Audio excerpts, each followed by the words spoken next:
Hello मेरे warrior, क्या हाल चाल आप सबके। आई होप आप लोग बहुत बढ़िया होंगे, फर्स्ट क्लास में। कैसे हो आप सब। स्वागत है आपका कॉन्सेप्ट साइंस एकेडमी में, जहां पे केमिस्ट्री कॉन्सेप्ट बहुत इजी तरीके से सिखाई जाती है, समझाई जाती है। तो कैसे हो आप सब। फटाफट कॉपी पेन लेके बैठ जाओ। आज का लेक्चर काफी इंपॉर्टेंट लेक्चर है, क्योंकि यहाँ से 5 मार्क के क्वेश्चन बनते हैं, 4 मार्क के क्वेश्चन बनते हैं, 3 मार्क के क्वेश्चन बनते हैं, 2 मार्क के भी क्वेश्चन बन सकते हैं। 5 मार्क से क्वेश्चन आते ही आते हैं, ठीक है। तो अभी तक जो भी सीबीएसई का जो ट्रेंड फॉलो हो रहा है, वो क्वालिटेटिव प्रॉपर्टी से हायर मार्क्स के क्वेश्चन पूछे जाते हैं, ठीक है। सो बहुत इंपॉर्टेंट कॉन्सेप्ट है और इसको समझना बहुत इंपॉर्टेंट है, क्योंकि यहाँ से न्यूमेरिकल्स पूछे जाते हैं। हमने अभी तक जो भी चैप्टर कवर किया, जैसे टॉपिक कवर किया, जैसे मान लो रोल्स लॉ हो गया, हेनरीज लॉ हो गया, वेपर प्रेशर हो गया, सॉल्युबिलिटी हो गया, कंसंट्रेशन ऑफ सॉल्यूशन हो गया, यहाँ से एमसीक्यूज क्वेश्चंस बनते हैं, या फिर 1 मार्क के या 2 मार्क 1 मार्क के क्वेश्चंस ऐसे बनते हैं, या 2 मार्क के कभी कभी क्वेश्चन बन जाते हैं, ठीक है। लेकिन मोस्ट ऑफ द केसेस की अगर हम बात करें जिससे न्यूमेरिकल्स पूछे जाते हैं, ये हमारे पास क्वालिटेटिव प्रॉपर्टी से क्वेश्चन पूछे जाते हैं। क्वालिटेटिव प्रॉपर्टी में हम एक नॉर्मल क्वालिटेटिव प्रॉपर्टी पढ़ने जा रहे हैं, दूसरा हम पढ़ेंगे अब नॉर्मल क्वालिटेटिव प्रॉपर्टी। तो अभी हम क्वालिटेटिव प्रॉपर्टी को बहुत अच्छे तरीके से कंप्लीट करेंगे, और इसके बाद से क्वालिटेटिव प्रॉपर्टी अगर समझ आ जाता है तो हम फिर इसके बाद से उसके न्यूमेरिकल्स करेंगे। बेसिकली अगर हम बात करते हैं कि क्वालिटेटिव प्रॉपर्टी क्या होता है, तो याद रखिएगा, सुनिए मेरी बात ध्यान से। Qualitative property those properties of the solution which depends upon this relative number of particles of solute। देखो याद रखना, हमेशा छोटी सी बात में बताऊंगा, कॉलिगेटिव प्रॉपर्टी का मतलब होता है कि जो नंबर ऑफ सॉल्यूट पे क्या होता है, डिपेंड करता है। कॉलिगेटिव प्रॉपर्टी किस पे डिपेंड करता है, नंबर ऑफ सॉल्यूट पे डिपेंड करता है, नंबर ऑफ सॉल्यूट पार्टिकल्स पे डिपेंड करता है, नंबर ऑफ मॉलिक्यूल्स पे डिपेंड करता है, नंबर ऑफ आयंस पे डिपेंड करता है, number of molecules of moles of solute पे डिपेंड करता है, या मोल फ्रैक्शन ऑफ सॉल्यूट पे डिपेंड करता है। तो कॉलिगेटिव प्रॉपर्टी की जब भी बात करेंगे तो इन सारे टर्म्स पे हमारे कॉलिगेटिव प्रॉपर्टी क्या होता है, डिपेंड करता है। अब इसको अगर हमें समझाना हो कि सर कैसे कॉलिगेटिव प्रॉपर्टी इस नंबर ऑफ सॉल्यूट पे डिपेंड करता है, number of moles of solute पे डिपेंड करता है, number of moles of solute of particles पे डिपेंड करता है, कैसे करता है सर, क्या आप बता सकते हैं। तो इसको समझने के लिए हमें इसके 4 प्रॉपर्टी को पढ़ना होता है। इसको समझने के लिए हमें क्या करना होता है, 4 प्रॉपर्टी को पढ़ना होता है। पहले सबसे पहले क्लियर करता हूं, फिर से सुनो ध्यान से, कि जब कॉलिगेटिव प्रॉपर्टी की बात करें तो कॉलिगेटिव प्रॉपर्टी को सीपी से रिप्रेजेंट करते हैं। किससे रिप्रेजेंट करते हैं, सीपी से रिप्रेजेंट करते हैं। और ये किसके डायरेक्टली प्रोपोर्शनल होता है, तो याद रखना, number of moles of solute, number of solute of particles पे डिपेंड करता है, या फिर नंबर ऑफ मॉलिक्यूल्स पे डिपेंड करता है, नंबर ऑफ आयंस पे डिपेंड करता है, या फिर number of moles of solute पे डिपेंड करता है, या फिर मोल फ्रैक्शन ऑफ सॉल्यूट पे। बेसिकली बार बार आप देखोगे एक वर्ड मिल रहा होगा, सॉल्यूट। इसका मतलब याद रखना, colligative property number of moles of solute पे क्या होता है, डिपेंड करता है। सॉल्यूट यहाँ पे सबसे ज्यादा इंपॉर्टेंट रोल प्ले करता है। क्या मेरी बात समझ में आई। तो अब सुनो मेरी बात ध्यान से। तो मैंने बोला कि इस चीज को एक्सप्लेन करने के लिए कॉलिगेटिव प्रॉपर्टी बता दिया कि मैं इस चीज पे डिपेंड करता हूं, लेकिन उसको एक्सप्लेन करने के लिए हमें 4 प्रॉपर्टी को पढ़ना होता है। कौन कौन से वो 4 प्रॉपर्टी होते हैं। पहला प्रॉपर्टी की बात करें मैं, तो यहाँ पे मैं बात करूंगा एलिवेशन ऑफ बॉइलिंग पॉइंट। क्या करूंगा, एलिवेशन ऑफ बॉइलिंग पॉइंट, ठीक है, ये हम पढ़ेंगे सबसे पहले। दूसरा पढ़ेंगे हम depression and freezing point, depression of freezing point. क्या पढ़ेंगे, depression and freezing point, depression and क्या पढ़ेंगे, फ्रीजिंग पॉइंट पढ़ेंगे, फ्रीजिंग पॉइंट, ठीक है। अभी बढ़िया तरीके से सब चीज समझाऊंगा मैं। तीसरा अगर पॉइंट की मैं बात करूं, तीसरा पॉइंट हम क्या पढ़ने वाले हैं, तो तीसरा पढ़ेंगे रिलेटिव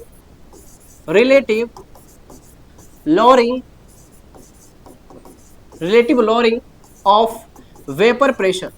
क्या करेंगे, वेपर प्रेशर, ठीक है। आ गई मेरी बात समझ में। चौथे की बात करें तो चौथा पढ़ूंगा ऑस्मोटिक प्रेशर, ठीक है। ये चीजें हम 4 प्रॉपर्टी को पढ़ने वाले हैं, और ये चारों प्रॉपर्टी हमें क्या करना है, कॉलिगेटिव प्रॉपर्टी को क्या करता है, एक्सप्लेन करता है। ये चारों प्रॉपर्टी क्या करता है, कॉलिगेटिव प्रॉपर्टी को एक्सप्लेन करता है। अब मेरी बात समझना, इंपॉर्टेंट बात क्या है इसमें, देखो हमें एक एक को पढ़ेंगे, क्योंकि यहां से पहली बात असर्शन रीजन क्वेश्चन पूछे जा सकते हैं। दूसरी बात इससे न्यूमेरिकल्स पूछे जाएंगे। तो ये चारों बहुत बहुत बहुत इंपॉर्टेंट है। वी कर लेना, काफी इंपॉर्टेंट है, इसलिए बहुत इंपॉर्टेंट है पढ़ना। तो सबसे पहले बात करेंगे हम एलिवेशन ऑफ बॉइलिंग पॉइंट, ठीक है। देखो एनसीईआरटी में सबसे पहले क्या दिया हुआ, relative lowering of vapour pressure, फिर इसके बाद से एलिवेशन ऑफ बॉइलिंग पॉइंट, फिर डिप्रेशन ऑफ फ्रीजिंग पॉइंट, फिर क्या होता है, ऑस्मोटिक प्रेशर। हम इसमें से कोई सा भी पहले पढ़ सकते हैं, उसमें कोई दिक्कत की बात नहीं है। कोई किसी से इसे रिलेट नहीं कर रहा, इसमें कोई दिक्कत की बात नहीं है। तो छोटी छोटी चीजें उसको पहले समझते हैं। देखो कॉलिगेटिव प्रॉपर्टी में हम सबसे पहले पढ़ेंगे क्या, elevation in boiling point. Elevation in boiling point कैसे एक्सप्लेन करता है कॉलिगेटिव प्रॉपर्टी को, कि कैसे वो number of moles of solute पे डिपेंड करता है। तो देखो ये थ्योरी आपके लिए मैंने लिख दिया है, ठीक है, बट मैं आपको एक्सप्लेन करूंगा अपने मतलब अपना एक एग्जांपल एक अपने कॉन्सेप्ट के थ्रू से। सुनो ध्यान से, हम यहाँ पे बात करेंगे क्या कि elevation in boiling point, elevation of boiling point, ठीक है, इसको समझते हैं। देखो इसको समझने के लिए हमें कुछ चीजें चाहिए, कुछ मटेरियल चाहिए समझने के लिए। वो क्या है मटेरियल हमारे पास, देखो ध्यान से, हमने क्या हुआ एक कंटेनर बनाया, समझना मेरी बात ध्यान से, ये हमारे पास क्या है एक कंटेनर है, ठीक है, बन गया हमारे पास।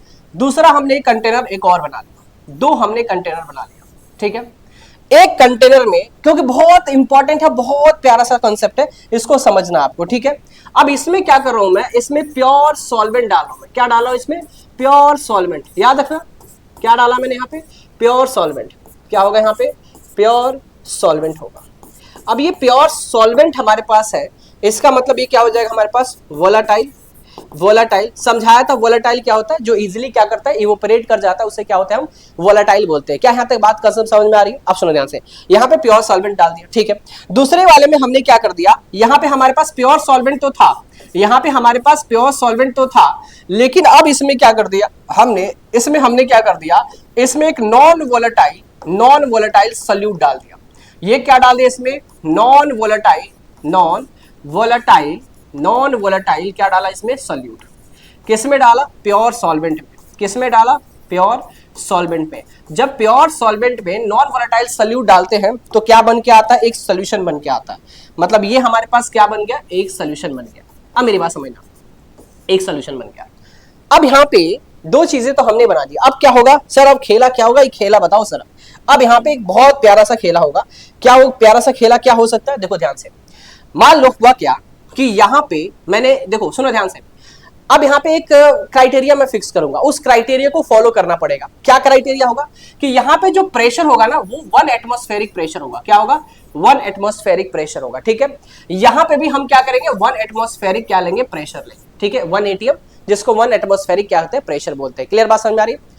अब हमारा क्या है, अगर इसको वेपर, क्योंकि ये हमारे पास क्या है, सराउंडिंग में, जो सराउंडिंग में, देखो ये हमारे पास कंटेनर है, इसके सराउंडिंग में जो प्रेशर लग रहा है इस पे, वो कितना लग रहा है, 1 एटमॉस्फेरिक प्रेशर लग रहा है। इस सॉल्यूशन में भी इसके सराउंडिंग में जो प्रेशर लग रहा है वो कितना लग रहा है, 1 एटमॉस्फेरिक प्रेशर लग रहा है। तो अगर मान लो फॉर एग्जांपल ये हुआ कि हमारे पास प्योर सॉल्वेंट है, क्या हमारे पास यहाँ पे प्योर सॉल्वेंट है, अगर प्योर सॉल्वेंट को वेपर फॉर्म करना है, अगर प्योर सॉल्वेंट को क्या करना है, वेपर अगर फॉर्म करना होगा, वेपर फॉर्म करना होगा, तो प्रेशर कितना यहां से किसके प्रेशर के बराबर करना पड़ेगा, 1 एटमॉस्फेरिक प्रेशर के बराबर करना पड़ेगा। मतलब इस लिक्विड का, इस प्योर सॉल्वेंट का जो वेपर प्रेशर जो होगा वो किसके बराबर होगा, 1 एटमॉस्फेरिक प्रेशर के बराबर होगा, तभी ये वेपर फॉर्म करेगा, या ना था ये वेपर फॉर्म नहीं करेगा। बात समझ में आ रही है? मतलब सराउंडिंग का जो एटमॉस्फेरिक प्रेशर है उतना ही एटमॉस्फेरिक इसका भी प्रेशर होगा, तभी ये वेपर फॉर्म कर पाएगा प्योर सॉल्वेंट, वरना वेपर फॉर्म नहीं कर पाएगा। क्लियर बात समझ में आ रही है? तो हमने ये मान लिया, सपोज दैट कि मान लो हमने यहाँ पे T1 टेम्परेचर दिया, क्या दिया, T1 टेम्परेचर। हमने ये मान लिया कि जो प्योर सॉल्वेंट है ना वो क्या है, हमारे पास वाटर है। हमने मान लिया कि जो प्योर सॉल्वेंट दिया वो क्या है, वाटर है। तो वाटर का बॉइलिंग पॉइंट क्या होता है, 100 डिग्री सेल्सियस होता है। ये याद रखना, ये कॉन्सेप्ट समझा रहा हूं, सब चीजों को टेम्परेचर को मान लो। तो मैंने बोला कि जो T1 टेम्परेचर मैंने दिया, क्या दिया, 100 डिग्री सेल्सियस दे दिया। जैसे ही मैंने इस सॉल्वेंट में, प्योर सॉल्वेंट में 100 डिग्री सेल्सियस टेम्परेचर दिया, तो इसका जो प्रेशर है वो 1 एटमॉस्फेरिक प्रेशर के क्या हो गया, बराबर हो गया। मतलब मैं ये बोलूंगा जो हमारे पास क्या है, जो ये हमारे पास मान लो P प्रेशर है, समझना ध्यान से, जो एटमॉस्फेरिक P एटमॉस्फेरिक लगाया था, P ATM लगाया था, जो P एटमॉस्फेरिक प्रेशर है, क्या लिखूंगा मैं यहाँ पे, P एटमॉस्फेरिक प्रेशर, ये इज इक्वल टू हो जाएगा P नॉट A, जो हमारा वेपर प्रेशर के बराबर हो जाएगा, तभी ये क्या करेगा, वेपर फॉर्म करेगा, वरना ये वेपर फॉर्म नहीं करेगा। ठीक है, ये बात हमने बोला। तो हमने बोला 100 डिग्री सेल्सियस पे क्या हो गया, बॉयल होना शुरू किया, और बॉयल होके इसका जो 180 एटमॉस्फेरिक प्रेशर का जो क्राइटेरिया था वो क्या कर दिया, पार कर लिया, इक्वल कर लिया। तो ये क्या हो गया, वेपर फॉर्म हमारा कर गया। क्लियर बात समझ में आ रही? हाँ जी, वेपर फॉर्म कर गया। ठीक है, अब उसी कंडीशन में क्या ले रहा हूं, इसको लेता हूं, सॉल्यूशन में लेता हूं। अब मान लो पहले हमारे पास प्योर सॉल्वेंट का जो वेपर प्रेशर, जो हमारा टेम्परेचर जो दे रहे थे, वो कितना दे रहे थे, 100 डिग्री सेल्सियस दे रहे थे। लेकिन अब यहाँ पे नॉन वोलेटाइल सॉल्यूट आ गई, तो नॉन वोलेटाइल सॉल्यूट आ रही है तो उसका भी कुछ ना कुछ क्या होगा, बॉइलिंग पॉइंट होगा। अरे होगा कि नहीं होगा? तो वाटर का बॉइलिंग पॉइंट कितना था, हमने माना था 100 डिग्री सेल्सियस, लेकिन अब इसमें नॉन वोलेटाइल और आ गया। इसका मतलब अब इसको वेपर फॉर्म कराना होगा, अगर 1 एटमॉस्फेरिक प्रेशर के बराबर इसका प्रेशर करना होगा, वेपर प्रेशर करना होगा, तो मुझे और ज्यादा टेम्परेचर देना पड़ेगा, मुझे और ज्यादा क्या देना पड़ेगा, टेम्परेचर देना पड़ेगा। मतलब मैंने ये बोला कि T2 जो है, मान लो हमने 105 डिग्री सेल्सियस मैंने टेम्परेचर दिया इसमें। जब 105 डिग्री सेल्सियस टेम्परेचर दिया तो क्या हुआ, ये बॉयल होना शुरू हुआ और फिर ये क्या कर दिया, 1 एटमॉस्फेरिक प्रेशर का ये प्रेशर की क्राइटेरिया क्या कर लिया, इक्वल कर लिया। तो ये हमारा क्या होगा, वेपर फॉर्म कर गया। क्या मेरी बात समझ में आ रही है?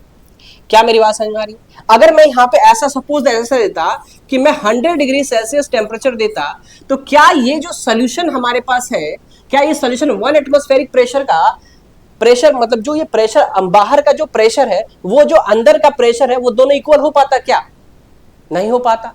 क्यों नहीं हो पाता? क्योंकि यहाँ पे नॉन वोलेटाइल सॉल्यूट ऐड है। जब ये वेपर फॉर्म करता तो ये क्या करता, इसको वेपर फॉर्म करने ही नहीं देता, ये इसके पार्टिकल्स को क्या कर देता, रोक लेता। इसके पार्टिकल्स को क्या करता, रोक लेता। किसको? प्योर सॉल्वेंट के पार्टिकल्स को नॉन वोलेटाइल सॉल्यूट रोक लेता, तो इसको वेपर फॉर्म करने ही नहीं देता। तो ये कहता है कि अगर तुम अकेले वेपर नहीं फॉर्म कर सकते, मुझे भी वेपर फॉर्म करवाओ, तो क्या करना पड़ेगा, हमें और टेम्परेचर इंक्रीज करना पड़ेगा। जैसे मैंने टेम्परेचर इंक्रीज किया तो जो अंदर का प्रेशर था और जो बाहर का प्रेशर था वो इक्वल हो गया। तो जब दोनों का प्रेशर इक्वल हो जाता है तो इजिली क्या करेगा, वेपर फॉर्म कर पाएगा। ठीक है, तो हमने ये बात बोला, तो हमने ये क्या बात बोला, आप सुनो मेरी बात ध्यान से।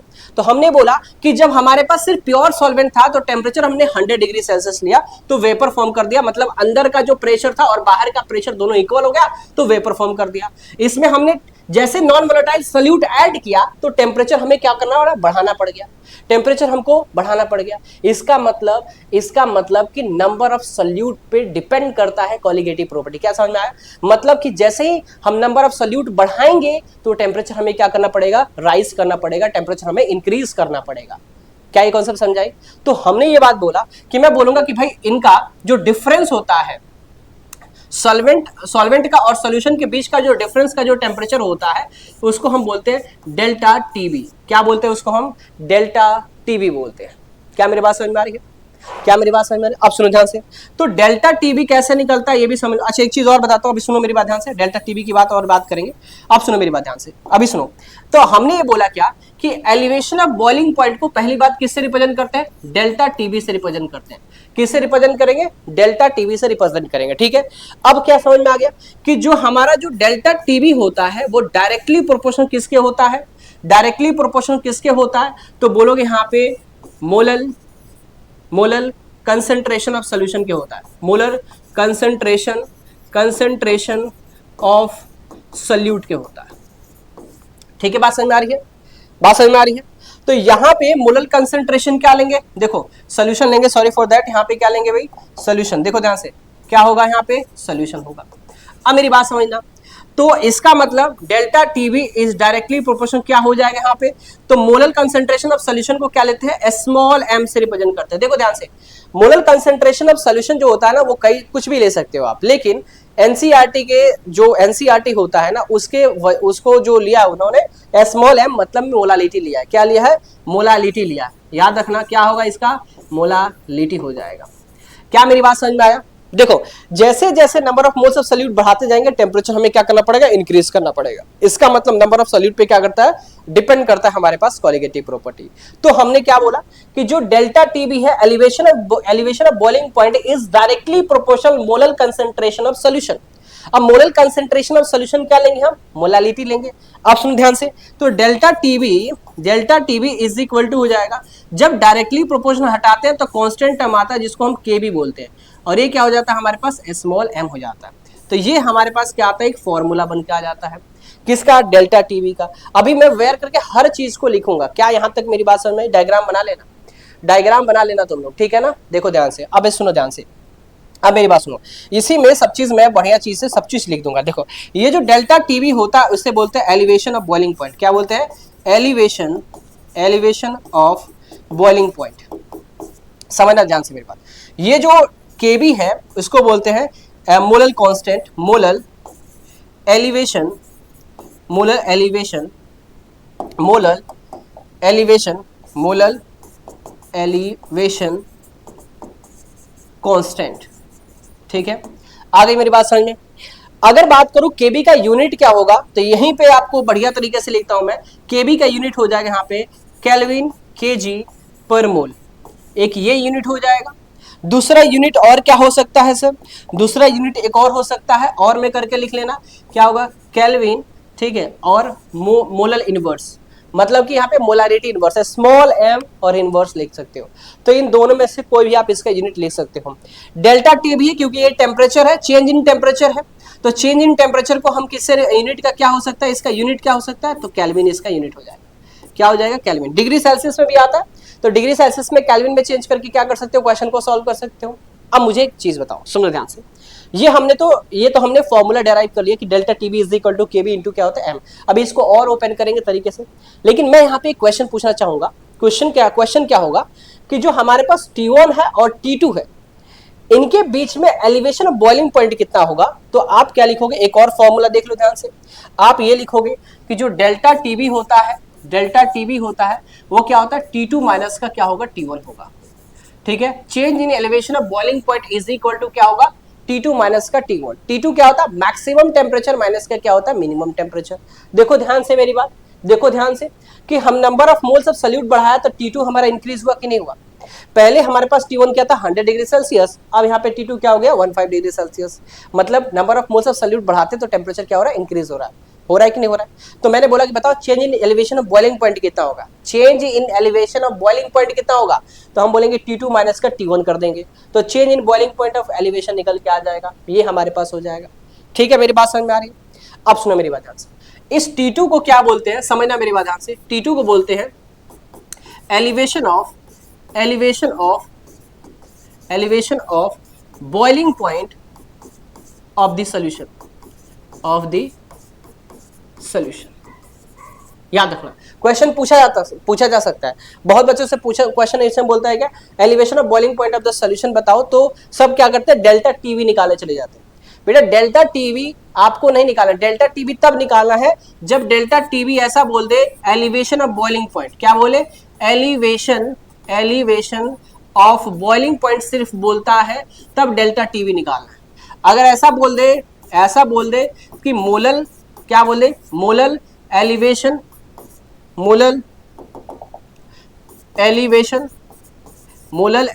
कांस्टेंट बोल दे, या फिर सिर्फ क्या बोल दे, एलिवेशन कांस्टेंट बोल दे, तो आपको क्या निकालना है, केबी फाइंड आउट करना है। क्या मेरी बात समझ में आ रही है, जल्दी बताओ, आ रही है बात समझ में। तो जो चीज बताया हमने, दो फॉर्मूला डेल्टा टीबी का बताया कि ये हो गया, एक डेल्टा टीबी क्या था हमारे पास, KB into small M. Small M क्या होता है, मोलालिटी होता है। क्या मेरी बात समझ में आ रही है। अब मैं थोड़ा सा और भी इसको ओपन करना चाहूंगा। अब मेरी बात समझो, आपको ये बहुत अच्छे से पता है कि मोलालिटी इज इक्वल टू क्या होता है, तो number of moles of solute होता है, और अपॉन का क्या होता है, अपॉन का मास ऑफ सॉल्वेंट होता है, WA होता है, और ग्राम में होता है तो क्या करते हो, 1000 से मल्टीप्लाई करते हो। यही चीज तो पढ़ा था आपने, जल्दी बताओ क्या पढ़ा था कि नहीं पढ़ा था। इससे क्या बोलते हैं, मैं आपको लिख भी देता हूं, मैं यहाँ पे होता है नंबर ऑफ मोल्स ऑफ क्या होगा, सल्यूट होता है, ठीक है। WA क्या होता है, मास ऑफ सॉल्वेंट, क्या होगा, मास ऑफ सॉल्वेंट होता है। अगर सॉल्वेंट ग्राम में होता है तो 1000 से क्या करते हैं, मल्टीप्लाई करते हैं। क्या यहां तक मेरी बात समझ में आई, फटाफट बताओ, क्या यहां तक मेरी बात समझ में आई। अब सुनो मेरी बात ध्यान से, अब यहाँ पे खेला क्या होगा, और सुनो ध्यान से।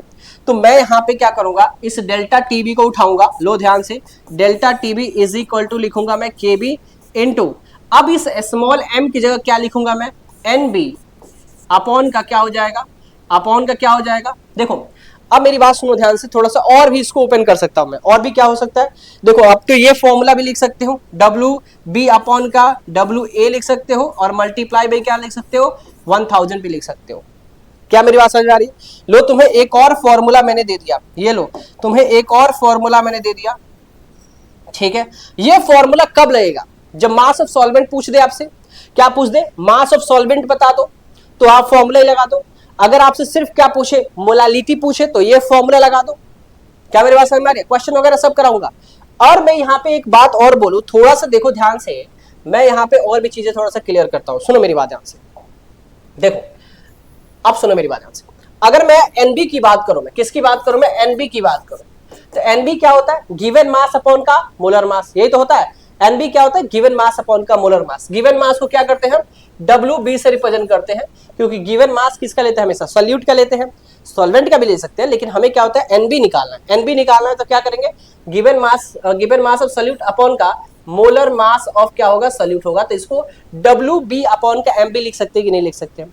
अब मैं इसको और थोड़ा सा अच्छे से कर दूं, तो delta TB is equal to क्या हो जाएगा, के बी इंटू ऊपर में क्या हो जाएगा, डब्ल्यू बी, नीचे में क्या हो जाएगा, एम बी, और साथ में हमारे पास क्या था, डब्ल्यू ए, तो डब्ल्यू ए लिख देंगे, और मल्टीप्लाई बाई क्या हो जाएगा, यहाँ पे 1000 हो जाएगा।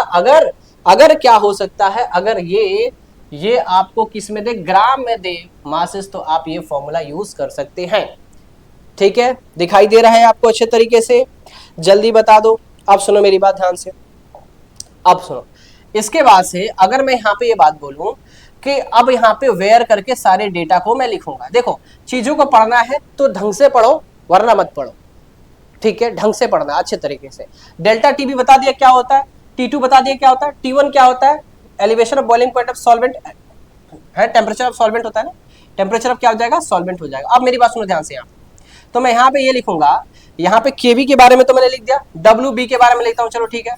डब्ल्यू क्या होता है, मास ऑफ सल्यूट होता है, क्या होता है, मास ऑफ सल्यूट होता है। ठीक है, अच्छा इसके बाद से एम बी क्या होता है, मोलर मास, क्या हो जाएगा यहाँ पे, मोलर मास क्या हो जाएगा, ऑफ सल्यूट हो जाएगा।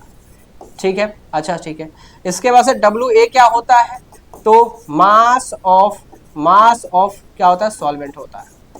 ठीक है, अगर ग्राम होता है 1000 लगाओ, नहीं होगा तो मत लगाओ। लो भाई फटाफट इसका स्क्रीनशॉट लेना है तो ले लो, फटाफट ले लिया, चलो ठीक है। यहाँ पे भी स्क्रीनशॉट बोला था, समझाया था, इससे भी ले लो। ठीक है, अच्छी बात। ये भी देख लो भाई, यहाँ पे वही चीज है, एलिवेशन ऑफ बॉइलिंग पॉइंट क्या बोला है, the boiling point of liquid is the temperature which is the vapour pressure become the equal to this atmospheric pressure. मतलब जो इंटरनल वेपर प्रेशर होता है वो एक्सटर्नल वेपर प्रेशर की क्या होता है, अगर इक्वल हो जाता है तो हम बोलते हैं कि ये क्या होता है, कि ये एलिवेशन ऑफ बॉइलिंग पॉइंट कर रहा है। सिंपल साधारण सा चीज है।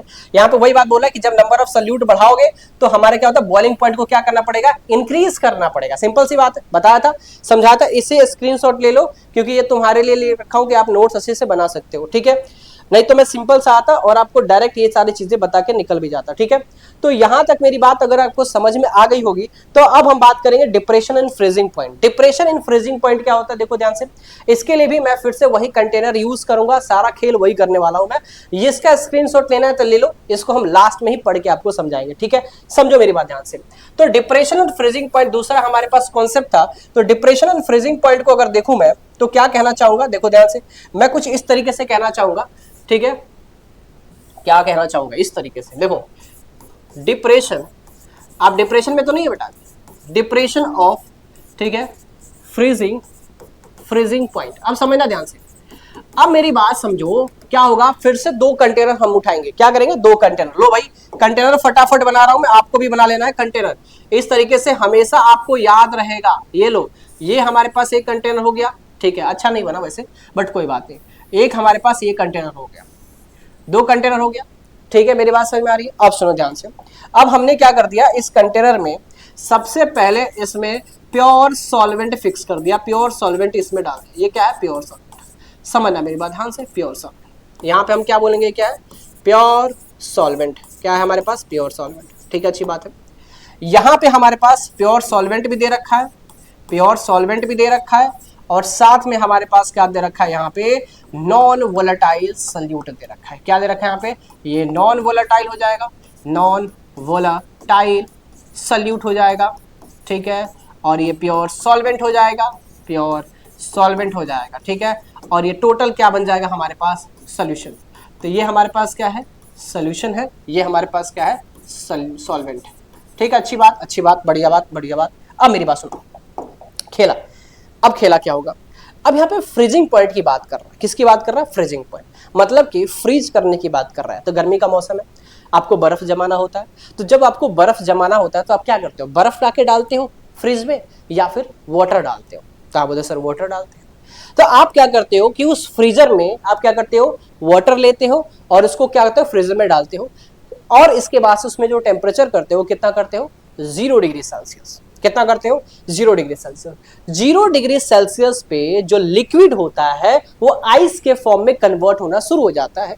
इसी को बोलते हैं हम फ्रीजिंग। इसी को क्या बोलते हैं कि वो क्या हो गया, फ्रीज हो गया। आ गई मेरी बात समझ में।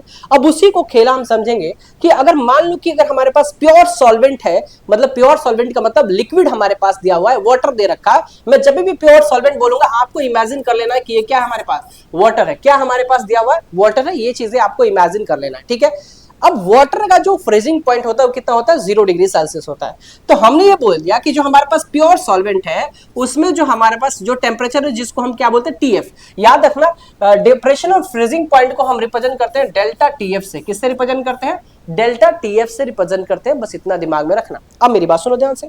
अब होगा क्या यहाँ पे होगा क्या कि जब इसमें हम टेम्परेचर दे रहे हैं, T1 जो टेम्परेचर दिया वो हमने 0 डिग्री सेल्सियस टेम्परेचर दिया। सपोज दैट हमने इसमें 0 डिग्री सेल्सियस टेम्परेचर दिया। ये जो लिक्विड फॉर्म में वाटर था ना, ये आइस के फॉर्म में कन्वर्ट हो गया, मतलब ये फ्रीज हो गया। इसका मतलब वाटर का फ्रीजिंग पॉइंट कितना होता है, जल्दी बताओ। वाटर का फ्रीजिंग पॉइंट कितना होता है, 0 डिग्री सेल्सियस। वाटर का फ्रीजिंग पॉइंट कितना होता है, 0 डिग्री सेल्सियस। तो 0 डिग्री सेल्सियस पे इस वाटर को हमने क्या कर दिया, फ्रीज कर दिया। अब इसके बाद से एक खेला और करते हैं कि अब उस वाटर में क्या करते हैं, कोई नॉन वोलेटाइल सॉल्यूट डाल देते हैं। ठीक है, कोई नॉन वोलेटाइल क्या करते हैं, सॉल्यूट डाल दिया। जैसे मान लो हमने क्या कर दिया, वाटर में शुगर डाल दिया, या फिर हमने बोल दिया कि इस वाटर में हमने क्या कर दिया, NaCl डाल दिया, सॉल्ट डाल दिया। ठीक है, अब जैसे उसमें हमने सॉल्ट डाला और फिर हम जाते हैं क्या करते हैं, 0 डिग्री सेल्सियस पे बॉईल करते हैं। तो हम देखते हैं कि 0 डिग्री सेल्सियस पे उसको फ्रीज करते हैं। तो हमें ये देखते हैं कि अरे ये तो बर्फ आइस के फॉर्म में कन्वर्ट ही नहीं हो रहा, ये आइस के फॉर्म में कन्वर्ट ही नहीं हो रहा। मतलब क्या हुआ ऐसा, क्या सडनली ऐसा हुआ कि जो 0 डिग्री सेल्सियस पहले आइस के फॉर्म में कन्वर्ट हो रहा था, अब इसके बाद से जैसे उसमें हमने नॉन वोलेटाइल सॉल्यूट डाला तो वो आइस के फॉर्म में 0 डिग्री सेल्सियस पे कन्वर्ट नहीं हो रहा था, मतलब वो फ्रीज नहीं हो रहा था। इसका मतलब ये होता है कि मुझे और भी कम टेम्परेचर करना पड़ेगा, मुझे और भी कम क्या करना पड़ेगा, टेम्परेचर करना पड़ेगा। जब मैं और कम टेम्परेचर प्रोवाइड करूंगा उसमें, जैसे मैंने लिया सपोज दैट कि इसमें जो T2 है वो मैंने बोला -2 डिग्री सेल्सियस पे मैंने इसको फ्रीज कर दिया। अब ये -2 डिग्री सेल्सियस पे क्या हो गया, फ्रीज हो गया।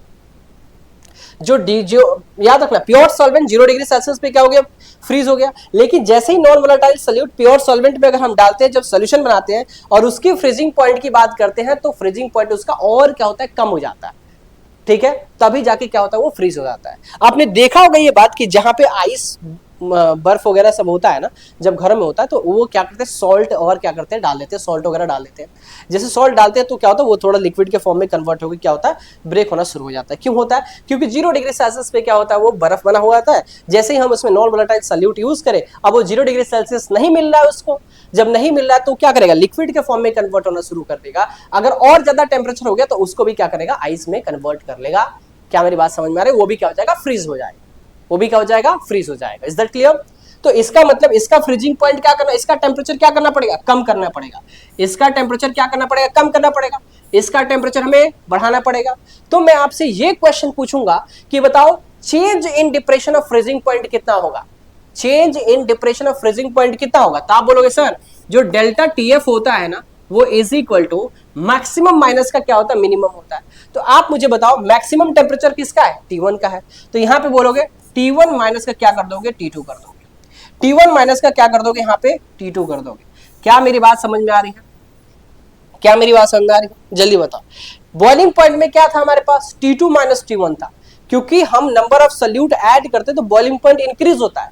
लेकिन जब उसी बात पे जब फ्रीजिंग पॉइंट की बात करते हैं तो नंबर ऑफ सॉल्यूट जैसे इंक्लूड करते हैं किसी सॉल्वेंट में, तो धड़ाक से फ्रीजिंग पॉइंट क्या होता है, कम हो जाता है।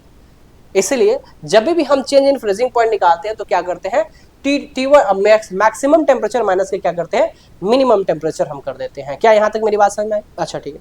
पहली बात एक चीज हमेशा याद रखना, चाहे सॉल्वेंट हो चाहे सोल्यूशन हो, इनके बीच में जो डिप्रेशन और फ्रीजिंग पॉइंट होता है वो बहुत ही कम होता है, बहुत कम अपने को देखने को मिलेगा, ठीक है। जैसे 0.2 केल्विन हो गया, 0.3 केल्विन हो गया, 5 केल्विन हो गया, 6 केल्विन हो गया, 10 केल्विन हो गया, 2 केल्विन हो गया, मतलब थोड़ा बहुत क्या होगा, चेंजेस आपको देखने को मिलेगा, ठीक है। तो ये हमारे पास क्या हो गया, एक ये फॉर्मूला हो गया, delta TF is equal to क्या होगा, T1 माइनस का T2। बहुत जगह क्या होता है कि भैया इसको क्या मान लेते हैं, याद रखना TF नॉट मान लेते हैं, और इसको सिर्फ क्या मान लेते हैं, TF मान लेते हैं। देखो बेटा, आपके मानना कुछ और है, जैसे जो कंसेप्ट सीखोगे उसके हिसाब से आप कर सकते हो, कोई दिक्कत की बात नहीं, कोई यहाँ पे लिमिटेशन नहीं रखा हुआ कि आप टेम्परेचर क्या करो। मैं तो एग्जांपल से टेम्परेचर आपको सिखा रहा था, लेकिन मैं T1 और T2 को लेके काफी ज्यादा क्या करता हूँ, चलता हूँ, ठीक है, T1 और T2 को लेके, ठीक है। आप अगर आप चाहते हो तो T0F को यूज कर सकते हो और TF को यूज कर सकते हो क्या, सोल्यूशन में। क्लियर क्लियर क्लियर बात समझ में। अब सुनो मेरी बात, इसका मतलब एक चीज तो आपने देख लिया कि यहाँ पे भी नंबर ऑफ सल्यूट अगर बढ़ा रहे हैं तो फ्रीजिंग पॉइंट क्या हो रहा है, कम हो जा रहा है। यहाँ पे नंबर ऑफ सल्यूट बढ़ा रहे हैं तो फ्रीजिंग पॉइंट क्या हो रहा है, कम हो रहा है। इसका मतलब क्या हुआ, इसका मतलब हो गया जो डेल्टा TF होता है ये डायरेक्टली प्रोपोर्शनल होता है क्या, मोलर कंसेंट्रेशन के, मोलर कंसेंट्रेशन ऑफ सल्यूट, ठीक है। अब मेरी बात समझो ध्यान से, मोलर कंसेंट्रेशन ऑफ क्या हो जाएगा, यहाँ पे सल्यूट हो जाएगा। Is that clear. अब सुनो ध्यान से, यहाँ पे डेल्टा TF जो होगा वो डायरेक्टली प्रोपोर्शनल, इसमें भी क्या लेंगे हम, स्मॉल m ले लेंगे, क्या ले लेंगे, यहाँ पे स्मॉल m ले लेंगे, ठीक है। जो ऐसा, क्योंकि नंबर ऑफ सल्यूट पे डिपेंड करता है ना, यहाँ पे भी सल्यूट लिख लेना, ठीक है ना। कहाँ पे सल्यूट लिखोगे, लो भैया यहाँ पे जो सोल्यूशन मैंने लिखा है इसके जगह क्या लिख देना, सल्यूट लिख सकते हो, ठीक है ना। क्योंकि डायरेक्टली प्रोपोर्शनल किसके होता है, सल्यूट का। सल्यूट बढ़ाओगे, सल्यूट इंक्रीज करते जाओगे तो क्या होता जाएगा भैया, तो हमारे पास डेल्टा TF हमारा बढ़ता जाएगा, मतलब T2 हमारा क्या होता है, इसमें तो कम होगा T2 हमारा। इज दैट क्लियर, ये बात समझ में आ गई। चलो आगे बढ़ते हैं, स्मॉल m से डिनोट करते हैं। अब सिंपल फंडामेंटल है, फिर से वही, जब डायरेक्टली प्रोपोर्शनल हटाते हैं तो डेल्टा TF क्या मिलता है हमें, delta TF is equal to हमें मिलता है यहाँ पे KF। अब KB की जगह क्या आ जाएगा, KF आ जाएगा, और ये हमारे पास क्या हो जाएगा, स्मॉल m हो जाएगा। तो जो हमारा फॉर्मूला बन के आएगा, फॉर्मूला वो कुछ ये बन के आने वाला है, ठीक है। आगे बस आगे चलो थोड़ा और इसको और अच्छे तरीके से फिर से फॉर्मूला को सजा देते हैं। हमने ये देखा ध्यान से कि एक हमारे पास फॉर्मूला आया, delta TF is equal to T1 minus का क्या आ गया, T2 आ गया। दूसरा हमने फॉर्मूला देखा, delta TF is equal to KF KF into क्या होगा, स्मॉल m हो गया, ठीक है। सबके वेयर करके एक एक पॉइंट को मैं लिखूंगा, आप टेंशन लेने की बात नहीं है, एक भी चीज का टेंशन आपको नहीं लेना है, बस आपको क्वेश्चन खूब सारा प्रैक्टिस करना है इस पे, ठीक है। नेक्स्ट क्लासेस में हम क्वेश्चन ही प्रैक्टिस करवाएंगे। इसके बाद से अगर डेल्टा TF को एलिब्रेट करना है तो क्या लिखोगे, KF, और मैं डायरेक्ट करना चाहता हूं क्योंकि अब स्मॉल m के बारे में आप जान चुके हो, तो यहाँ पे लिखोगे WB अपॉन का MB इंटू क्या हो जाएगा, WA मल्टीप्लाई बाई 1000। क्लियर हो गया, ये हमारे पास फॉर्मूला हो गया। वेयर करके सारे डेटा को हम क्या करेंगे, 1 बाय 1 लिखेंगे और सारे डेटा को हम समझेंगे। जितनी जल्दी हो सके मैं चाहता हूं कि जल्दी जल्दी करा दूं। डेल्टा TF को बोलते हैं डिप्रेशन इन फ्रीजिंग पॉइंट। क्या बोलते हैं, डिप्रेशन इन फ्रीजिंग पॉइंट। तो FP लिख देता हूं मैं, फ्रीजिंग पॉइंट हो जाएगा। अच्छा, जो KB होता है, KF होता है सॉरी, तो KF को हम क्या लिख सकते हैं यहाँ पे, डिप्रेशन और डिप्रेशन फ्रीजिंग पॉइंट कांस्टेंट, या डिप्रेशन कांस्टेंट भी लिख सकते हैं, डिप्रेशन कांस्टेंट भी लिख सकते हैं। लो भाई ध्यान से। अच्छा, इसके बाद से क्या होता है, WB क्या होता है सर, तो मास ऑफ क्या होता है, मास ऑफ सल्यूट। क्या होता है भैया, मास ऑफ सल्यूट होता है सर। अच्छा, WA क्या होता है सर, मास ऑफ क्या होता है, मास ऑफ सॉल्यूशन सॉल्वेंट होता है सर। अच्छी बात है सर। अच्छा सर, MB क्या होता है, वो भी आपको पास यहाँ पे बढ़िया तरीके से लिखता हूं मैं, MB इज इक्वल टू होता है मोलर मास। क्या लिखोगे, मोलर मास ऑफ क्या हो जाएगा यहाँ पे, सल्यूट हो जाएगा। क्लियर बात समझ में आ रही है, और कुछ तो छूट नहीं रहा, सारा चीजें मैंने लिख दिया। स्मॉल m क्या होता है, मोलालिटी होता है। क्या होता है, मोलालिटी होता है, ये भी हमने लिख दिया। अच्छा, अब 1 बाय 1 सबके यूनिट लिखने वाले हैं हम, सबके यूनिट लिखने वाले हैं 1 बाय 1, ठीक है। अच्छी बात है। तो हमने बोला यहाँ पे जो KF का यूनिट होगा वो क्या होगा, केल्विन, kg क्या हो जाएगा, पर मोल हो जाएगा, सेम यूनिट होगा।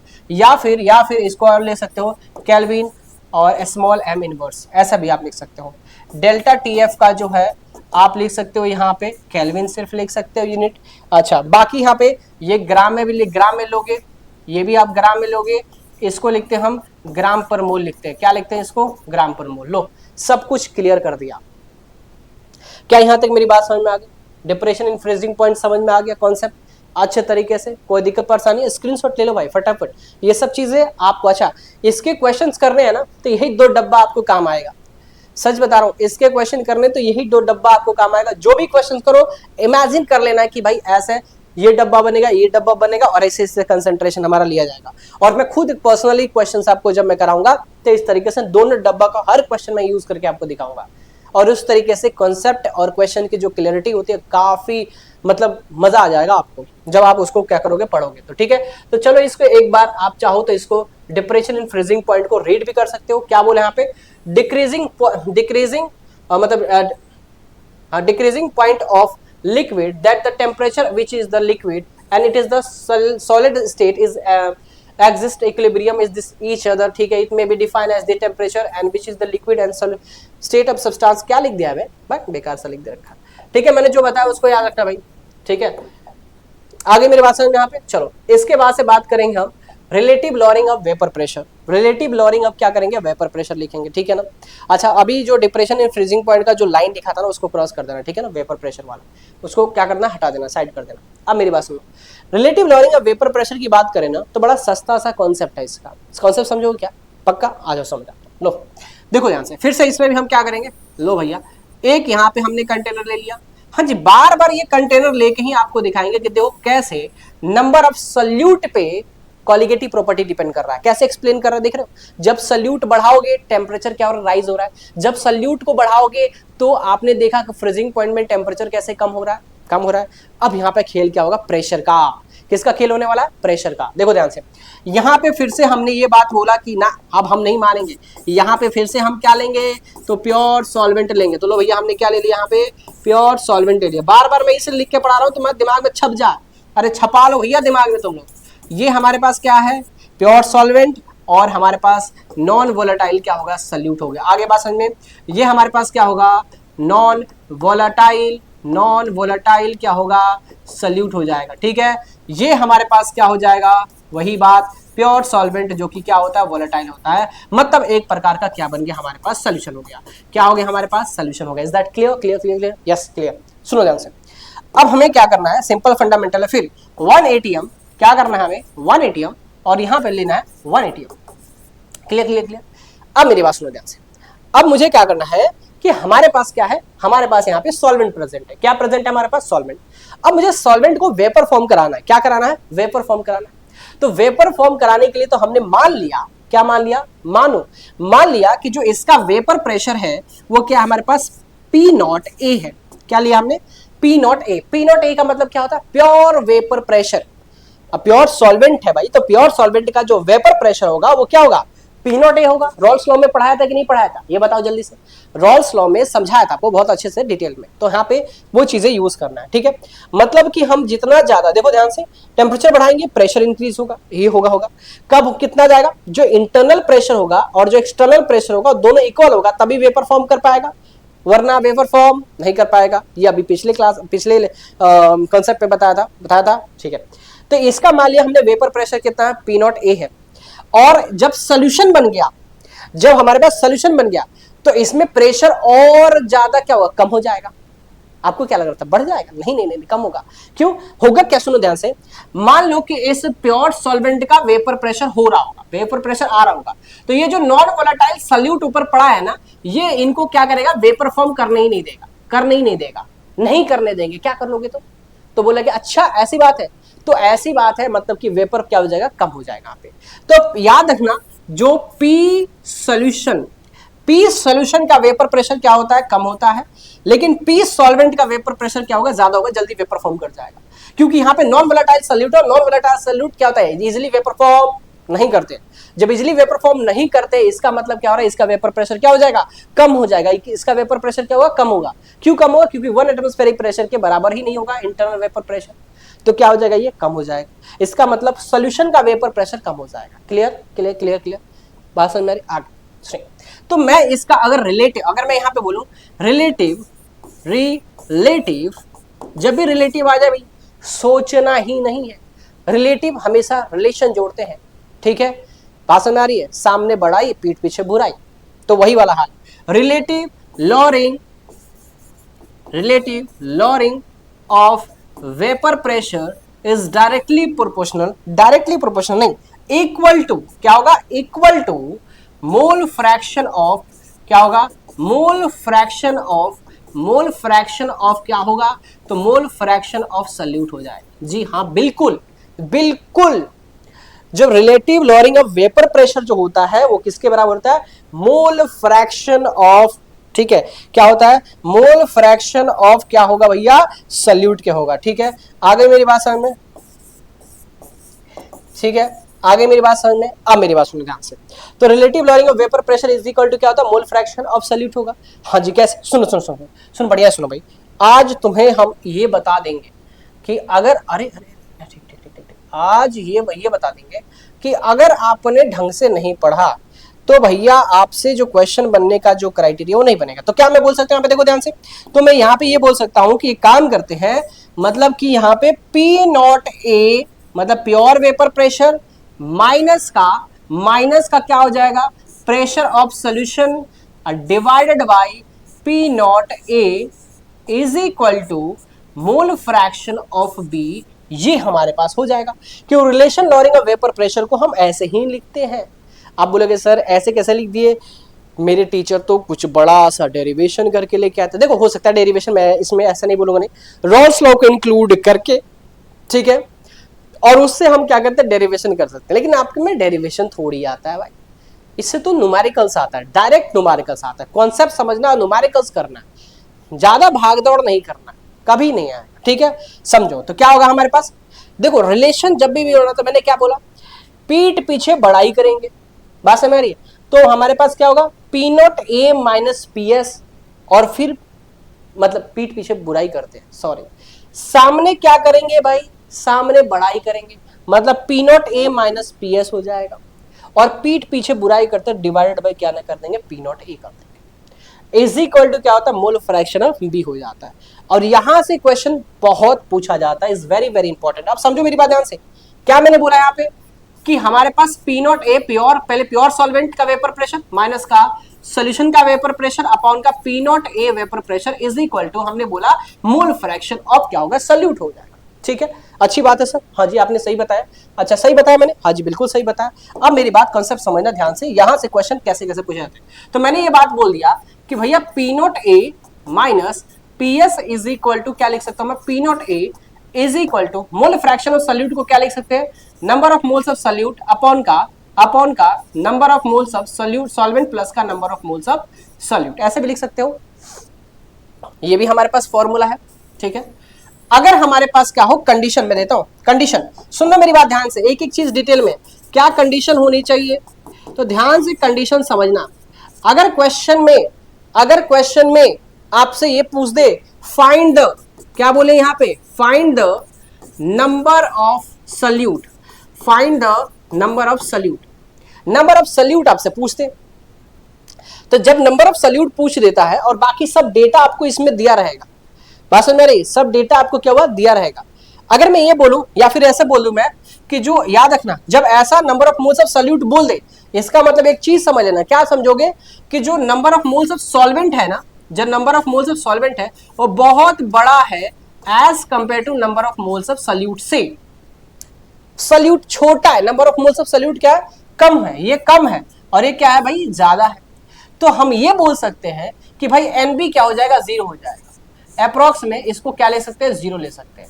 बात समझ में आ रही कि नहीं आ रही, मतलब इसको क्या करेंगे, 0 मानेंगे। क्यों 0 मानेंगे सर, क्या ऐसा रीजन है, देखो जब ये डाइल्यूशन का केस में आता है, क्या आता है भैया, डाइल्यूशन के केस में, डाइल्यूशन, जब डाइल्यूशन करेंगे, इसमें डाइल्यूट करेंगे, तो सिंपल सी बात है, number of moles of solute क्या होता जाएगा, कम होता जाएगा, क्योंकि वो क्या हो रहा है, डाइल्यूट हो रहा है, और सॉल्वेंट क्या होगा, बढ़ता जाएगा। मतलब समझ में आ रहा है कि नहीं, नंबर ऑफ सॉल्यूट क्या हो जाएगा, कम होता जाएगा। जैसे सॉल्ट लिया आपने, और सॉल्ट क्या कर दिया, वाटर में डाल दिया, तो धीरे धीरे देखा सॉल्ट का पार्टिकल डिसॉल्व हो जाएगा। जब डिसॉल्व हो जाएगा तो मैं बोलूंगा नंबर ऑफ सॉल्यूट क्या हो गया भैया, आप तो खत्म खत्म खत्म, ठीक है। तो ये हमारे पास NB क्या हो जाएगा, 0 हो जाएगा जब डाइल्यूशन का केस में आए। और जब number of moles of solute पूछे तो आप जो मैं फॉर्मूला अब लिखूंगा इसी फॉर्मूले को आपको यूज करना है। क्या लिखो, अरे क्या लिखना है सर बताओ जल्दी से। देखो ध्यान से, लिखना कुछ इस प्रकार है कि यहां पे अब क्या करेंगे, हम लिखेंगे formula P0A minus PS, PS क्या है, सोल्यूशन का वेपर प्रेशर है, और क्या हो जाएगा P0A is equal to NB upon का क्या हो जाएगा यहाँ पे Na हो जाएगा। बात समझ आ रही है, ये हो जाएगा हमारे पास। एक्चुअल में यहां से जेई का क्वेश्चन पूछा जाता है, ये जेई से क्वेश्चन पूछा जाता है, और यहां से क्वेश्चन बनाना बहुत इजी होता है। आप ये फॉर्मूला लो, ये फॉर्मूला देखो, ये फॉर्मूला में अगर number of moles of solute पूछे तो देखो भैया दो आपके पास क्या हो जाएंगे, दो क्या हो जाएंगे, इक्वेशन बन जाएगा भैया। दो आपके पास क्या होता है, कांस्टेंट, मतलब वो ऐसे टर्म्स आ जाते हैं, तो इसको आप सॉल्व करना क्या होता है, मुश्किल हो जाता है। जो दो हमारे पास वेरिएबल्स टर्म आ जाते हैं तो उसको सॉल्व करना क्या होता है, काफी ज्यादा मुश्किल हो जाता है, ठीक है। जिसमें तो इसलिए मैं बोलता हूं कि जब भी आपको क्या होता है नंबर ऑफ सॉल्यूट पूछे या फिर डाइल्यूशन टर्म्स आ जाए तो समझ जाना कि ये कंडीशन को फॉलो करना है और ये हमारा फॉर्मूला बन के आएगा, और मैं बोलूंगा यही फॉर्मूला आपको यूज करना है, यही फॉर्मूला आपको क्या करना है, यूज करना है। इस फॉर्मूले को और अच्छे से कर सकते हैं, और अच्छा बढ़िया बना सकते हैं। हाँ जी बना सकते हैं, कैसे देखो ध्यान से। और यहीं से क्वेश्चन पूछा था, जब अब मैं फॉर्मूला लिख रहा हूं ना, इस फॉर्मूले से बार बार क्वेश्चन पूछा गया, बार बार। कुछ नहीं करूंगा, number of moles of solute को ओपन कर दूंगा और कुछ नहीं करूंगा। देखो देखो देखो, देखो ये क्या हो जाएगा हमारे पास, P0A माइनस का क्या हो जाएगा PS अपॉन का क्या हो जाएगा यहाँ पे P0A इज इक्वल टू, आपको मैं बता दूं number of moles of solute क्या होता है, गिवन मास अपॉन क्या होता है, मोलर मास, होता है कि नहीं होता। यहाँ पे मैं लिखूंगा Na, अगर number of moles of solute solvent का निकाला तो WA अपॉन का क्या हो जाएगा, Ma हो जाएगा, हो जाएगा नहीं हो जाएगा। और ये कुछ इस प्रकार है, मतलब कि यहाँ पे मैं क्या करूंगा, सुनो ध्यान से मेरी बात, यहाँ पे अपॉन कर दिया, और आपको पता है A B C D, मतलब A अपॉन का B होता है और D अपॉन का क्या होता है, C होता है। मतलब ये हमारा कुछ इस प्रकार बन जाएगा, WB अपॉन का क्या हो जाएगा, MB मल्टीप्लाई बाई क्या हो जाएगा, MA, और नीचे क्या हो जाएगा हमारे पास WA। देख लो मेरी बात ध्यान से। तो अब मैं NB अपॉन NA को क्या लिख सकता हूँ, दिस टाइप ऑफ, ये लिख सकता हूँ। तो यहाँ पे ये लिख दूंगा मैं, क्या लिखूंगा मैं, WB अपॉन का MB, ऊपर में क्या हो जाएगा हमारे पास MA, और नीचे में क्या आ जाएगा हमारे पास, जल्दी बताओ, WA हो जाएगा। ये हमारे पास फॉर्मूला निकल के आ जाएगा, ठीक है। क्या मेरी बात यहां समझ में आई। तो यहाँ पे लिख देना NB इज इक्वल टू क्या होता है, अप्रोक्स, हम नेग्लिजिबल मान लेते हैं, 0 मान लेते हैं। तो एक्चुअल हमारा ये फॉर्मूला बन के आ जाता है। तो आप कोई भी देखो, अगर मान लो मोलर मास पूछता है तो ये फॉर्मूला लगाओ भैया, मोलर मास पूछे तो ये फॉर्मूला लगाओ, जी हाँ बिल्कुल। अगर आपसे नंबर ऑफ मोल्स पूछे तो ये फॉर्मूला लगा दो, सिंपल। अगर आपसे मोल फ्रैक्शन पूछ दे तो ये फॉर्मूला लगा दो, ये फॉर्मूला लगा दो। क्या ये सर फॉर्मूला काम की है, अब ये बना दिए तो ये किस काम की, किसी काम की नहीं, ठीक है। देख लो, कोई डाउट है तो पूछ लेना। कैसे पूछोगे, है ही नहीं तुम लोग यहाँ पे। चलो ठीक है, ये कॉन्सेप्ट समझ में आ गया, जल्दी फटाफट बताओ। ये देखो, ये तुम्हारे लिए लिखा है मैंने, नोट्स बना लेना, लेकिन ये मेरा कॉन्सेप्ट है, ठीक है। ये मेरा कॉन्सेप्ट है, मैं तुम्हें कॉन्सेप्ट सिखाऊंगा और मैं तुम्हें क्वेश्चन सिखाऊंगा, क्वेश्चन करना कैसे। स्क्रीनशॉट ले लो, यस, ओके। चलो अब आज इसके बाद से आते हैं क्या, ऑस्मोटिक प्रेशर। अब मेरी बात समझो ध्यान से, ऑस्मोसिस एंड ऑस्मोटिक प्रेशर क्या होता है समझना, ठीक है ना। और बहुत प्यारा सा कॉन्सेप्ट होता है, इसको भी हम क्या करेंगे, समझ ही लेंगे, कोई दिक्कत परेशानी की बात नहीं होगी। देखो पहली बात, ऑस्मोसिस क्या होता है, ऑस्मोसिस पहले समझो, ठीक है। ऑस्मोसिस का मतलब हमारा कंसेप्ट समझाऊंगा, उसके हिसाब से समझो। फिर से क्या करेंगे, हम एक प्यारा सा कंटेनर में बनाऊंगा, जी बिल्कुल, प्यारा सा कंटेनर बना दूंगा। इस प्यारे से कंटेनर में क्या करूंगा ना, इसको मैं कुछ इस तरीके से इसमें एक लेयर बना दूंगा। इस लेयर का नाम होगा SPM, ठीक है। बात समझ में आ रही है, प्रोनाउंस कर लेना, यहाँ पे लिखा हुआ है आप लोग, ठीक है, अच्छी बात है। अब मेरी बात सुनो, SPM लगा दो। अब ये जो SPM होता है, अब होता क्या, समझो ध्यान से मेरी बात, अरे बहुत बढ़िया चीज समझाऊंगा, टाइम टेकिंग। यहाँ पे हमारे पास सल्यूट है और यहीं में हमारे पास क्या है, सॉल्वेंट भी दे रखा है, इसी में हमारे पास क्या है, सॉल्वेंट भी दे रखा है, ठीक है। आई मेरी बात समझ में, मतलब ये हमारे पास क्या बन गया, टोटली सॉल्यूशन बन गया। क्या बन गया हमारे पास, सॉल्यूशन बन गया। हाँ जी बिल्कुल सही बात है, अरे बात है कि नहीं। और इसमें हमने सिर्फ क्या ले लिया, प्योर सॉल्वेंट। क्या लिया हमने, प्योर सॉल्वेंट, सेम अमाउंट में लिया है। क्या लिया हमने? सेम अमाउंट में लिया है। ठीक है, मेरी बात समझो, देखो सेम अमाउंट में हमने ले लिया। ओके, सही बात है। ये हमारे पास सर क्या दिया हुआ है? तो ये आपके पास दिया हुआ है सॉल्वेंट। ये सिर्फ क्या है? Pure solvent. क्या है हमारे पास? Pure solvent. Is that clear? क्यों, क्या समझा रहा हूं सर मैं आपको समझा रहा हूं ऑस्मोसिस। ऑसम ऑसम ऑस्मोसिस समझा रहा हूं। ऑस्मोसिस क्या होता है पहले समझो। तो हमने ये बात बोला कि हमारे पास सोल्यूशन है और हमारे पास सॉल्वेंट है। ठीक है, यहां पे हमने एसपीएम लगा दिया। एसपीएम का खेला क्या होता है ना कि भैया एसपीएम बोलता है कि मैं सिर्फ और सिर्फ सॉल्वेंट को आने दूंगा, बाकी किसी को आने नहीं दूंगा। मैं और सिर्फ सॉल्वेंट को आने दूंगा, सॉल्यूशन को आने नहीं दूंगा। ठीक है, मेरी बात समझ में आ रही? अब मेरी बात सुन ध्यान से। जो सॉल्वेंट है ना, सॉल्वेंट क्या करेगा? यहां से इधर पास करेगा। ठीक है, इधर पास करेगा, इधर पास करेगा, इधर पास करेगा, इधर पास करेगा। ठीक है, मतलब ये छोटे छोटे छोटे छोटे छिद्र होते हैं इसमें, जिसको हम एसपीएम बोलते हैं। जैसे किशमिश का नाम सुने होगा आप लोग, किशमिश का नाम सुने हो? तो किशमिश में क्या होता है कि आप जब किशमिश को जब सोते टाइम जब जाते हो पानी में उसको डाल के चले जाते हो, सुबह उठ के खाना होता है ना जब, तो पानी में डाल देते हो, आप देखते हो सुबह उठते उठते हो कि वो फूल जाता है, पूरा इतना बड़ा हो जाता है। कैसे हो जाता है? तो उसमें भी जो किशमिश होता है ना, उसमें भी एसपीएम लगा रहता है, उसमें भी एसपीएम होता है। छोटे कैसे रहते देखो ध्यान से, कुछ इस तरीके से जाला टाइप का बनता है, छोटे छोटे छोटे छोटे छोटे ऐसे छोटे छोटे छोटे, इस तरीके से क्या होता है? बना रहता है इस तरीके से। मेरी बात समझ में आ रही है? इस तरीके से क्या होता है? बना रहता है। और इसी के अंदर से सिर्फ और सिर्फ सॉल्वेंट पास कर सकता है भैया, सोल्यूट नहीं जा सकता। सोल्यूट को जाने ही नहीं देता है, सिर्फ क्या जाता है? सॉल्वेंट जाता है। तो अब मुझे बताओ, इस सॉल्यूशन में सोल्यूट भी तो प्रेजेंट है। अरे है कि नहीं है? इसमें सोल्यूट भी तो प्रेजेंट है, तो सोल्यूट इधर जा ही नहीं सकता। बात समझ में आ रही कि नहीं आ रही? इधर सोल्यूट जा ही नहीं सकता। और ये सिर्फ क्या करेगा? ये जो सॉल्वेंट है ये इधर मूव करेगा। इसका मतलब क्या होता है? Higher concentration to lower concentration. मैंने बोला है, मान लो ये C1 है, इसको मान लिया C2 कंसेंट्रेशन मान लिया, इसको C1 कंसेंट्रेशन, इसको क्या मान लिया हमने? C2 कंसेंट्रेशन मान लिया। तो यहाँ पे एक केस बना दूंगा मैं कि यहाँ पे क्या हो जाएगा कि C1 concentration to higher than C2 concentration. C1 concentration ज्यादा होगा, ठीक है, और C1 कंसेंट्रेशन क्या होगा? कम होगा। तो याद रखना जो सॉल्वेंट है, प्योर सॉल्वेंट, हाई कंसेंट्रेशन से लो कंसेंट्रेशन में क्या होता है? पास करता। नहीं, गलत। लो कंसेंट्रेशन से हाई कंसेंट्रेशन में क्या करता है? पास करता है। ये चीजें याद रखो। क्या याद रखोगे?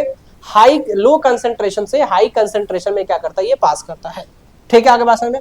C1 इधर जाके पास करता है, मतलब C2 is maximum as compare to C1। ठीक है, बात समझ में आ रही है? तो सिंपल सा ऑस्मोसिस क्या समझा कि भैया सॉल्वेंट क्या होता है? सिर्फ पास कर सकता है, सोल्यूट उससे पास नहीं कर सकता, सेमी परमेबल मेम्ब्रेन से, मतलब एसपीएम से। तो वही चीज यहाँ पे बोला, क्या बोला?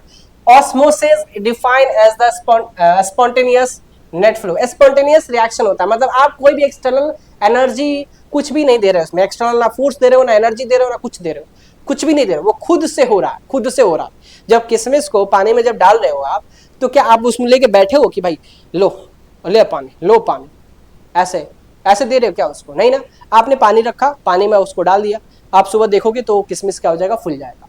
तो कैसे फूल गया? क्योंकि उसके अंदर क्या होता है? एसपीएम रहता है, और एसपीएम के अंदर सिर्फ क्या जा सकता है? सॉल्वेंट जा सकता है। और वाटर क्या होता है? यूनिवर्सल सॉल्वेंट होता है। वाटर क्या होता है? यूनिवर्सल सॉल्वेंट होता है। तो इजिली सॉल्वेंट क्या करता है? उसमें पास कर सकता है। Is that clear? Clear clear clear. इसी को क्या बोलते हैं हम? ऑस्मोसिस बोलते हैं। क्या बोलते हैं इसको? ऑस्मोसिस बोलते हैं। अब बात करते हैं ऑस्मोटिक प्रेशर की बात। किसकी बात करेंगे अब? ऑस्मोटिक प्रेशर की बात करेंगे। बेसिकली होता क्या है? सेम चीज बनाऊंगा मैं, यहीं पे ना समझा दो, है? इतना डबल मेहनत करने की क्या जरूरत है? क्या जरूरत है? जरूरत कोई बात नहीं। इधर देखो ध्यान से। अब यहाँ पे यहीं से एक काम कर लेते हैं। होता क्या है, मैं थोड़ा सा डिजाइन बनाऊंगा। लो भैया, ये लो, ये लो, ये लो, बना दिया हमने। अब खेला इसलिए क्या है कि मैं क्या करूंगा, रुको थोड़ा सा मैं मिटाऊंगा इससे पहले। तो मैं क्या करूंगा, मैं कुछ इस प्रकार करूंगा कि यहाँ पे क्या करूंगा? प्रेशर अप्लाई करूंगा। यहाँ पे क्या अप्लाई करूंगा? मैं प्रेशर अप्लाई करूंगा। सर क्यों प्रेशर अप्लाई करना? क्या जरूरत है? क्या जरूरत है? जरूरत है, तब तुम पढ़ते नहीं हो ना। अब सुनो मेरी बात ऐसे। तो आप देख रहे हो क्या कि प्योर सॉल्वेंट से सॉल्यूशन में क्या कर रहा था हमारा? जो ये जो लिक्विड था, सॉल्वेंट था, वो फ्लो हो रहा था, जिसको हम ऑस्मोसिस बोल रहे थे। अब इस ऑस्मोसिस को रोकने के लिए कि नहीं तुम सॉल्वेंट बार बार तुम इधर आ रहे हो, नहीं आने देंगे तुम्हें, नहीं आने देंगे, तो उसको रोकने के लिए हम क्या करते हैं? सॉल्यूशन के जगह से सोल्यूशन की जगह से प्रेशर अप्लाई करते हैं और हाई प्रेशर अप्लाई करते हैं, और इतना प्रेशर अप्लाई करते हैं ताकि ताकि क्या हो जाए, ताकि ये रुक जाए, ये जाना बंद हो जाए, सॉल्वेंट सोल्यूशन में जाना क्या हो जाए, बंद हो जाए। तो मैं क्या बोला कि मैं पाई प्रेशर दिया। ये पाई प्रेशर मतलब होता है ऑस्मोटिक प्रेशर। क्या होता है यहाँ पे, ऑस्मोटिक क्या होता है, प्रेशर होता है। इसी को क्या बोलते हैं, ऑस्मोटिक प्रेशर बोलते हैं। जब क्या होता है, सॉल्वेंट एसपीएम से पास करके सॉल्यूशन में जा रहा होता है, तो उसे रोकने के लिए सॉल्यूशन के जगह से हम क्या करते हैं, प्रेशर अप्लाई करते हैं। उस प्रेशर को ही बोलते हैं ऑस्मोटिक प्रेशर। क्या बात है सर, मजा आ गया। उसको क्या रिप्रेजेंट करते हैं हम, पाई से रिप्रेजेंट करते हैं। किससे रिप्रेजेंट करते हैं, पाई से रिप्रेजेंट करते हैं। क्या बात समझ में आ रही है। पाई इज इक्वल टू क्या होता है, इज इक्वल टू CRT होता है। क्या होता है यहाँ पे, CRT। तो पाई की वैल्यू याद कर लेना, पाई का फॉर्मूला मतलब ऑस्मोटिक प्रेशर का फॉर्मूला याद कर लेना, pi is equal to CRT होता है। अभी सुनो ध्यान से, सर ये CRT क्या होती है, आइडियल गैस। ओ आइडियल गैस भी होता है क्या, अरे ठीक है छोड़ो ना, पहले यहीं तक याद करो ना, तुम्हें क्या जरूरत है आइडियल गैस की।